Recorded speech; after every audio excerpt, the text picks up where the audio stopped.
Waalaikumsalam warahmatullahi wabarakatuh. Perkenalkan, nama saya Heni Rasdiana dan narasumber saya. Nama saya Marina Sitiansi. Kami dari Prodi Teknik Informatika Universitas Pamulang. Di sini kami akan berdiskusi dengan tema percakapan antarpersonal dengan judul tips menjadi pemimpin yang efektif dalam perusahaan. Baik, sebelum itu gimana kabar Kak Marina? Saya sendiri alhamdulillah baik. Alhamdulillah ya. Baik. Ini juga baik, alhamdulillah. Oke, baik, langsung saja kita masuk ke dalam pembahasan materi ini. Jadi nanti kita akan bahas tips-tips atau kiat-kiat menjadi seorang pemimpin yang efektif. Seorang pemimpin harus mampu bersikap tegas. Dia harus bisa marah, tetapi kemarahannya harus berarah, terukur dan terstruktur.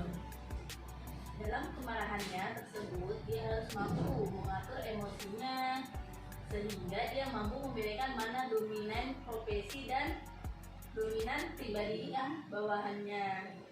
Tidak dibenarkan seorang pemimpin sejati racun dalam posisinya pada waktu menurut bawahannya.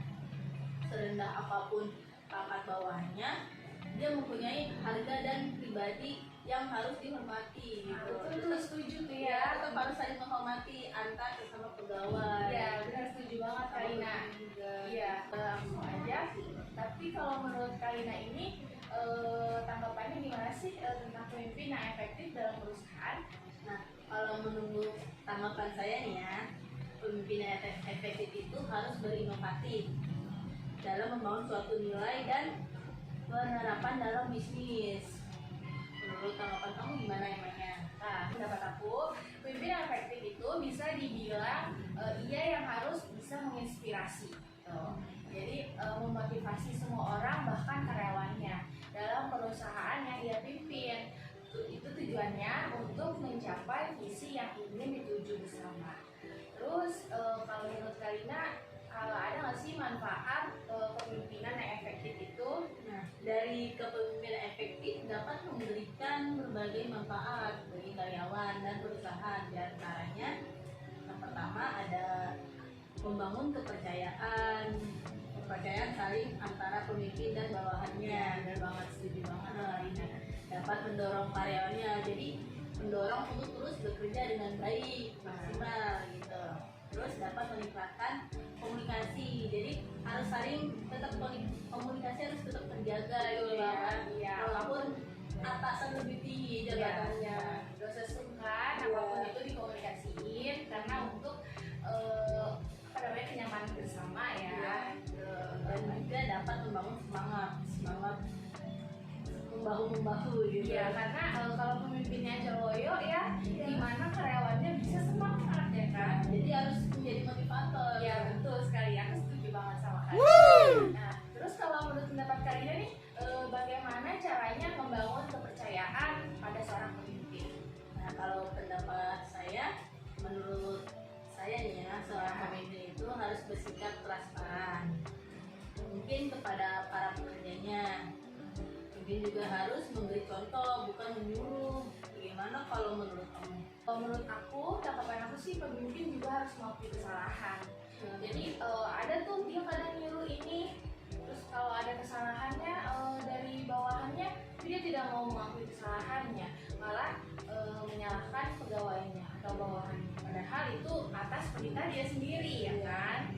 Terus kalau emang salah ya ngaku salah. Jadi seorang pemimpin juga tidak membicarakan orang lain, apalagi karyawannya.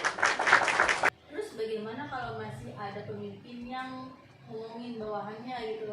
Itu kan kurang efektif banget. Iya ya, dalam dunia kerja itu. benar sih. Tapi lagi zaman ya sekarang. Lagi zaman, makanya itu harus dihindari. Nah, kalau kata aku sih, ciri pemimpin yang kayak gitu tuh toksik banget gak sih? Ya semua toksis ya. Iya banget, setuju banget Karina. Karena seharusnya menjadi pemimpin yang efektif itu tidak membicarakan keburukan karyawannya. Itu malah membuat karyawannya hilang respect dan kehilangan kepercayaan. Jadi bukan malah menimbulkan kepercayaan yang tadi kita bahas tadi, malah menghilangkan kepercayaan karena dengan diomongin ya Kak. Jadi menurut kamu atas ini, tips-tips supaya jadi pemimpin yang efektif dalam perusahaan itu apa aja? Kalau menurut saya, pemimpin itu harus punya sifat jujur. Selain itu, pemimpin harus memberikan contoh tentang menangani tantangan tertentu. Menurut kamu bagaimana? Setuju nggak atau ada pendapat lain? Nah, kalau aku sih ada pendapat lain nih Kak. Kalau dari pendapat aku, tips menjadi pemimpin yang efektif itu memiliki jiwa kesadaran terhadap berbagai situasi di lingkungan sekitar. Jadi pemimpin itu harus peka, harus aware gitu ke lingkungan sekitarnya. Kalau misalkan dia cuek, entah ada sampah atau ada apapun gitu yang mengganggu, tapi dia tidak mau peduli, tidak mau peka terhadap lingkungan sekitar, buat apa jadi pemimpin ya kan? Nggak memperlakukan contoh yang baik Ya ya. benar banget sih Kak. Nah, aku juga ada tambahan lagi nih, terus melakukan pemberdayaan juga, yaitu dengan mempercayai anggota satu timnya gitu, memungkinkan untuk tumbuh dan menentukan jalan yang baik jadinya. Contohnya seperti apa tuh Kak? Nih, misalnya salah satu contoh dalam perusahaan manufacturing, karyawan mencoba menjalankan mesin produksi yang belum pernah ia coba sebelumnya gitu. Maka di sini kepercayaan seorang pemimpin diperlukan agar menjadikan karyawan dapat menemukan dan mengembangkan skill barunya. Oh iya benar sih.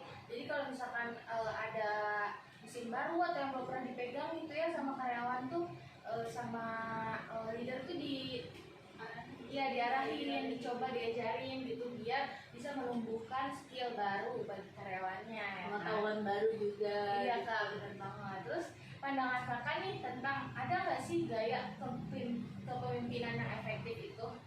Nah, gaya kepemimpinan yang otoriter termasuk yang memberikan tujuan yang jelas, apa yang harus dicapai, dilakukan, dan mengarahkan cara menyelesaikannya gitu.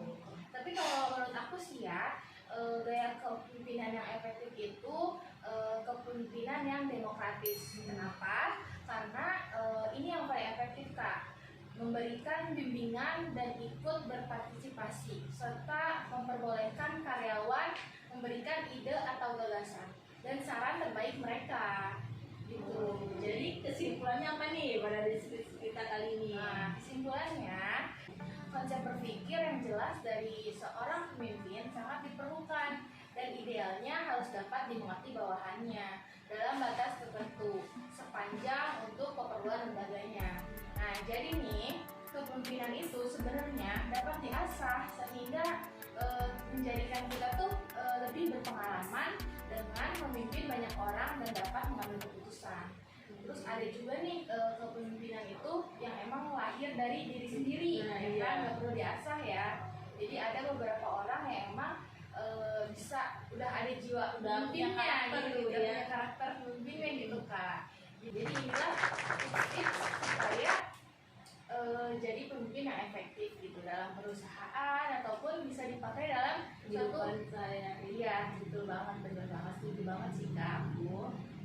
Mungkin demikian materi diskusi pada tema ini. Kurang lebihnya mohon maaf. Semoga apa yang udah kita bahas ini menjadi bermanfaat bagi kalian semua yang menonton dan bisa ambil pelajaran. Kami pamit undur